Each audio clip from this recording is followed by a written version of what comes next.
Quando eu penso em repensar o modelo como um todo, acho que envolve não só esses três atores que estão presentes nessa discussão dos regionais, né? Esse ator, o aeroporto, a companhia de aviação e o desenvolvimento econômico. Tem a prefeitura, tem a formação de profissionais de tráfego aéreo. Hoje você tem o cara que está monitorando lá, tem o espaço aéreo, a malha aérea que tem que ser repensada, não é? Tem operadores lá que precisam ser reciclados, né? Parte de simuladores de voo para piloto, por exemplo. No intervalo aqui do nosso debate, no café aqui, o pessoal que você estava comentando, inclusive, com um dos atores é a ANAC, né? As exigências que a ANAC faz, justamente, que também dificultam, às vezes inviabilizam a instalação de aeroportos regionais. Tivemos aqui o exemplo da questão do incêndio, né?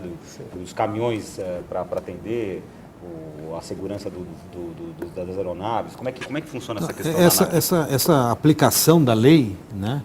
Todo requisito ali de um requisito brasileiro de homologação, ele segue todas as práticas recomendadas da ICAO, né, normas e as melhores práticas da ICAO. Nossa legislação tem que ser aderente a isso.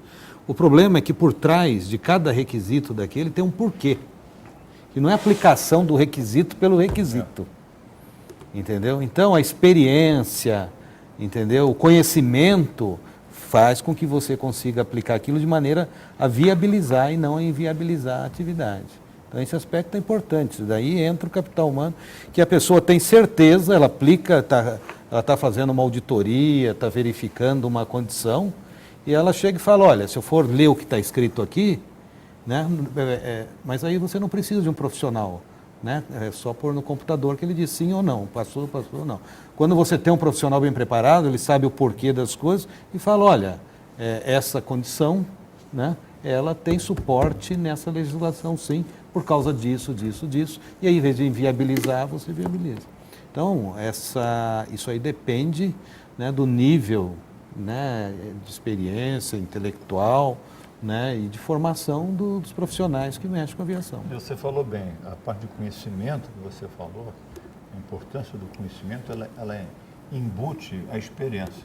Nós temos que ter a experiência que nós muitas vezes não temos aqui. Então, eventualmente, quando nós fazemos simpósios, nós trazemos gente de fora, a experiência de fora, ela é muito importante para mostrar o que países que são absolutamente maduros em aviação e muito seguros, eles têm, e essa experiência pode ser trazida para cá, adaptada para tornar mais flexível e aumentar a capilaridade do transporte aéreo, com certeza. Está existindo, Jorge, está existindo essa revisão do ponto de vista legal nessa legislação como um todo? Essa medida provisória é muito específica com relação aos subsídios e tal. Mas está existindo por parte do governo essa revisão de toda a legislação, de todos os aspectos que atingem a aviação regional? Eu posso só dar uma parte? Não existe um plano formal de fazer uma revisão. Existe uma intenção de achar um formato para a Amazônia Legal. Porque são comunidades muito pobres, às vezes, muito pequenas, isoladas, que precisam do serviço de transporte aéreo e não tem sentido se exigir as mesmas coisas que se exige em outras regiões do país. Então, existe uma intenção, sim, de algumas áreas do governo de achar um formato para a Amazônia Legal. Até onde nós sabemos, é isso que existe de intenção de revisão. Talvez vocês possam complementar com outras... Eu tenho alguma experiência na área de certificação, fui na área de certificação de projetos na época do IFI, fiz a transição da ANAC, então fui da regulamentação, conheço alguma coisa ligada à certificação, pelo menos, de projetos e de produção. Tá certo? Essas revisões, elas têm acontecido, mas têm acontecido em termos de atualizar nomenclaturas, principalmente, ou algumas coisas que mudam, né, nos anexos da ICAO, e você tem que, porque a ICAO cobra isso e aí tem que atualizar. Mas na essência, é o caso do Código Brasileiro da Aeronáutica, nós não estamos tendo, vamos dizer assim, um progresso na velocidade que a aviação precisa. Tá certo? Agora, o papel da autoridade aeronáutica, né, da ANAC, da política da SAC, ela tem que ser muito bem entendida, porque quando alguém vai analisar se o aeroporto está em condição, não está em condição, a empresa está em condição, não está em condição, né, a empresa, o governo, quando vai fazer esse papel de controle, tá certo? Ele vai ver se pode, mas a intenção, o que ele quer no fundo, é que o aeroporto opere sim, é que o operador tenha lucro sim. Ele vai ver e vai ficar muito chateado se ele não conseguir. Entendeu? Então, ele tem que ter essa visão positiva. Ele vai lá para ver funcionar. E se não estiver funcionando, ele tem que orientar para que rapidamente ele se adeque e possa operar com segurança, produzir com segurança, trabalhar, né, desempenhar um serviço com segurança. E não pode ser um órgão, né, de controle em que, vamos dizer assim, vai lá porque vai procurar coisas que não vai deixar operar. Entendeu? Parece que isso é muito trivial, mas isso faz uma diferença enorme naquilo que a gente chama competitividade. Né? Eu já ouvi de todos aqui, né, e eu continuo, que nós somos mais rígidos do que o americano. Nós não somos mais desenvolvidos que o americano, queremos ser. Não pode ser que essa política, né, de desenvolvimento da aviação do americano, né, com o nível de segurança que eles têm, entendeu, seja inferior à nossa. Eu não acredito. Entendeu? Eu acho que nós temos que buscar os padrões dos países mais desenvolvidos. Os padrões, eles existem, mas operar com os padrões, né, trabalhar com esses padrões, porque no final o que se busca com isso é o desenvolvimento econômico, é o desenvolvimento da aviação, é o desenvolvimento dos países. Senão a gente trabalha contra esse ciclo. Eu só diria que, complementaria que para isso é fundamental que se tenha a qualificação dos gestores aeroportuários. Sem dúvida. Porque a agência reguladora hoje, às vezes com muito boa vontade, não tem interlocutor em muitos aeroportos. Não tem quem resolve. Ela aponta os problemas, dá um prazo para serem resolvidos, mas os problemas não são resolvidos porque as pessoas que estão gerenciando alguns aeroportos não têm nem ideia do que eles estão falando.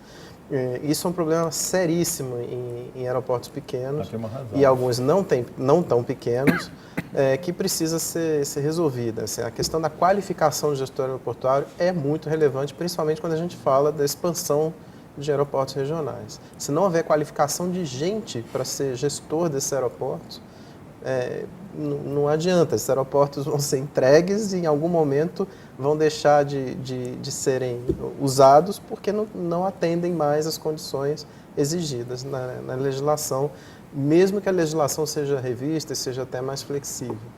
Então, a qualificação do gestor aeroportuário é muito importante, assim como a qualificação das prefeituras, porque o aeroporto é um equipamento urbano ele pode pertencer à iniciativa privada, ao Estado ou à Prefeitura, mas quem faz o zoneamento urbano no entorno do aeroporto é a Prefeitura.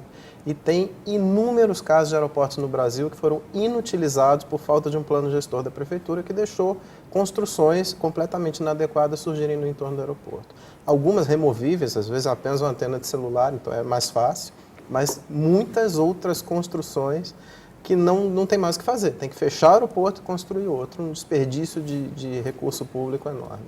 Mas tem uma coisa também que explica um pouco isso, é que a aviação civil, quando foi criado o Ministério da Aeronáutica em 41, antes da Força Aérea Americana, por sinal, foi criado o Ministério da Aeronáutica, existia Diretoria-Geral de Aeronáutica Civil, que pertencia ao Ministério da Aviação e Obras Públicas, que ficou debaixo do comando da Aeronáutica, o Ministério da Aeronáutica, hoje comando.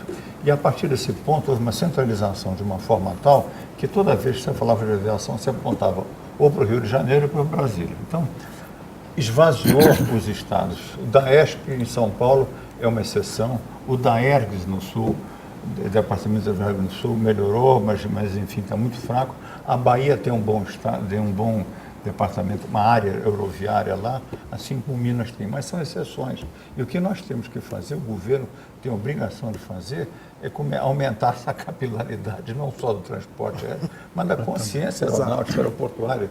Os estados têm que assumir isso, e eles primeiro assumir e depois passar para as prefeituras, que certamente as prefeituras querem, pelo amor de Deus, uma pista, um campo de aviação aqui, põe um campo de aviação, põe a pista, pavimenta a pista, dali a 3 meses tem uma torre de celular do lado da pista que compromete a segurança da pista. Então,